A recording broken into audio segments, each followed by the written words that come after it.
आज हम आज हम इंजीनियरिंग ड्राइंग सब्जेक्ट के अंतर्गत लेक्चर 5 में टॉपिक प्रोजेक्शन ऑफ प्लेन को हम एक एक्सरसाइज के माध्यम से सॉल्व करके बताएंगे।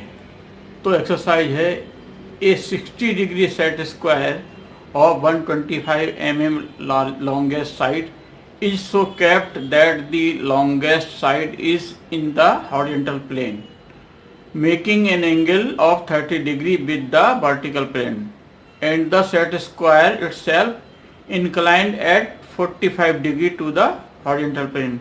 Draw the projection of the set square. तो हमारा ये सेट स्क्वायर है 60 डिग्री, इसको 30-60 डिग्री सेट स्क्वायर भी कहते हैं। तो ये सेट स्क्वायर है, इसकी लॉन्गेस्ट साइड दी है 125 mm। तो ये इस प्रकार रखा हुआ है कि इसकी longest side in the horizontal plane, तो इसकी लॉन्गेस्ट साइड ये है और हॉरिजॉन्टल प्लेन में है ये इस तरह से। Making angle 30 degree with the horizontal plane, तो ये 30 डिग्री एंगल इस प्रकार से बना रहा है लॉन्गेस्ट साइड वर्टिकल प्लेन से।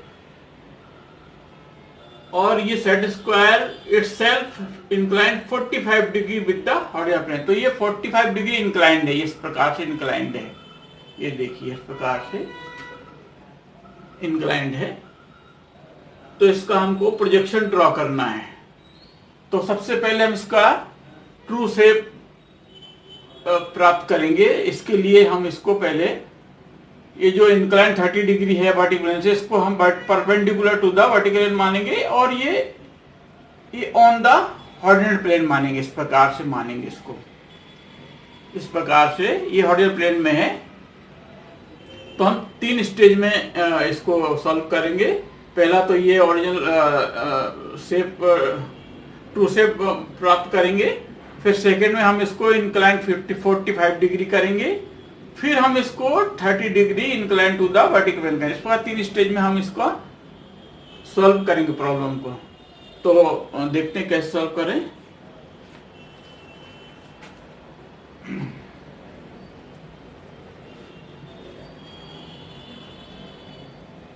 तो ये सबसे पहले हमने जैसे बताया कि इसको ये लॉन्गेस्ट साइड 125 mm ड्रा कर ली perpendicular to the vertical plane. ऐसा 125 डिग्री 125 mm ये हमने ऐसा ड्रॉ कर ली। ये 125 mm इस प्रकार से हमने 125 mm ड्रॉ कर ली यहाँ पर। और ये एंगल 60 डिग्री है, 60 डिग्री सेट स्क्वायर है। तो यहाँ से 60 डिग्री लेके ऐसा 60 डिग्री लेके इसको हमने ये ए लाइन ड्रॉ किया। फिर इससे 30 डिग्री, ये 30 डिग्री यहाँ से ये ड्रॉ किया, तो हमको बी पॉइंट मिल जाएगा। तो इस प्रकार से ट्रू शेप सेट स्क्वायर का मिल गया ए बी सी। अब हमको ये प्रॉब्लम है कि ये सेकंड स्टेज में ये है कि हमको ये 45 डिग्री इंक्लाइंड है, इस प्रकार 45 डिग्री इंक्लाइंड है हॉरिजॉन्टल प्लेन से। तो हम इसको 45 डिग्री इंक्लाइंड करेंगे, तो हमको ये जब फ्रंट व्यू देखेंगे तो इसका एंगल 45 डिग्री हमको यहाँ ऐसे मिल जाएगा। तो हम इसको 45 डिग्री इस लाइन को, इसकी ट्रू लेंथ है, इस ट्रू लेंथ को हम यहाँ पे ए पॉइंट मार्क कर देंगे और इसको ड्रा करेंगे। इस प्रकार से हम इसकी ट्रू लेंथ जो है कंपास की मदद से मेजर कर लेंगे।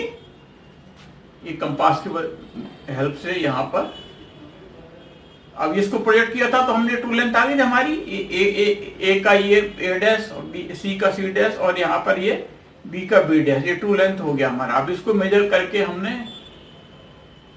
जो 45 डिग्री पर जो हमने जो लाइन डाली है उसको हम यहाँ पर कट कर लेंगे, आर्क लगा लेंगे। तो हमारा ये A dash C comma C dash B dash ये हमको फ्रंट व्यू मिल गया इसका 45 डिग्री पर सेट स्क्वायर का। अब इसको हमने फिर परपेंडिकुलर इसका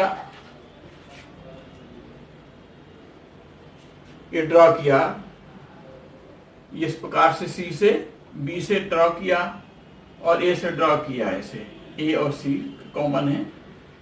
तो और इसको फिर ये इसका लोकस के ए का लोकस ये है, बी का लोकस ये है और सी का ये है। तो अब हमको ए का जो लोकस ए का जो प्रोजेक्टर है हमने यहाँ है और ये ए का लोकस है, तो इसको यहाँ पॉइंट पे A1 मिल गया। इसी प्रकार से सी का ये है और यहाँ सी डैश का ये है, तो इसको C1 मिल गया।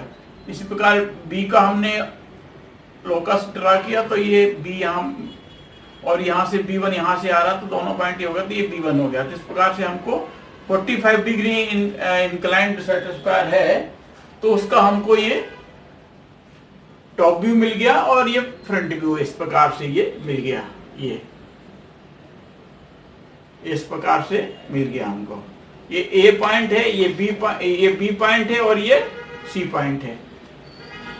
अब थर्ड स्टेज में ये बोला कि ये set square incline 30 degree to the vertical plane, ये 30 डिग्री भी है, तो हमने इसको 30 डिग्री यूं टर्न कर दिया। ये 30 डिग्री डाला, इसको 30 डिग्री ये ले लिया और इसको फिर हमने इसको ट्रांसफर कर दिया एज इट इज। तो ये इसका डिस्टेंस हमने लिया,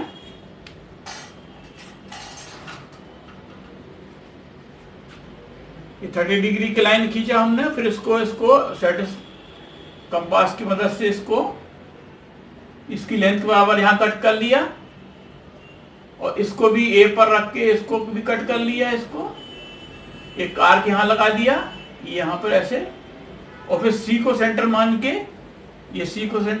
फिर यहाँ पर भी एक आर्क लगा दिया। जो कट पॉइंट है इसको मिला दिया, A1 B1 B1 C1 मिला दिया इसको। तो इस प्रकार से हमारा ये एक्चुअल टॉप व्यू मिल गया और फिर इसको हमने आगे प्रोजेक्ट किया ऊपर। हमने इसको फिर आगे प्रोजेक्ट किया इस प्रकार से, इसको प्रोजेक्ट किया आगे और बी को भी ऊपर हमको इधर प्रोजेक्टर डाला ऊपर और ये सी से भी प्रोजेक्टर डाला इस ऊपर। अब हमको यहाँ पर इसको भी हमने हॉरिजॉन्टली ये लोकस का बी का यहाँ पर डाल दिया। तो हमको ये देखिए B1 यहाँ मिल रहा और बी का यहाँ मिल रहा, B डैश यहाँ आ रहा, तो ये अपन को B डबल डैश पॉइंट यहाँ मिल गया। और ये ए से ऊपर ये पॉइंट हमारा XY रेफरेंस लाइन पर ही है, तो ये डबल डैश हमको यहाँ मिल गया। सी से जो हमने प्रोजेक्टर डाला वो हमको सी, चूंकि सी भी हमारा C dash XY reference line पर है, तो ये हमको सी यहाँ मिल गया। तो इस प्रकार से A double dash B double dash C double dash हमको ये इसका फ्रंट व्यू मिल गया। तो ये हमारा फाइनल फ्रंट व्यू हो गया और ये फाइनल टॉप व्यू हो गया। इस प्रकार से ये है। तो इसका ये इधर पे हमको फ्रंट व्यू मिल गया और यहाँ पर ये ऐसा टॉप व्यू मिल गया, ऐसा ये। तो इस प्रकार से हमारा ये प्रॉब्लम हल हुआ। आपको इसको अच्छे से समझने की जरूरत है, बार बार थोड़ा इसको देखें, क्योंकि अगर सिचुएशन अगर रिवर्स हो जाए, अगर जो हमारा सेट को अभी तो हॉरिजॉन्टल प्लेन में, अगर वर्टिकल प्लेन में कहा जाए कि वर्टिकल प्लेन में है, तो फिर इसके इस प्रकार से अगर है यहाँ पर, तो इसके अलग तरह से फिर बनेगा, इसके ट्रेसेस प्रोजेक्शन अलग बनेगा। तो आपको समझने की जरूरत, समझ लेंगे तो आप आराम से कोई भी कंडीशन देंगे तो आप आराम से हल कर लेंगे। तो आपको ये प्रॉब्लम समझ में आया हो और अच्छा लगा हो तो इसको लाइक करें, स्टूडेंट में शेयर करें, चैनल को सब्सक्राइब कर बेल आइकन को प्रेस करें ताकि जो भी हम वीडियो डालें आपको तत्काल जानकारी मिले। Okay, thanks.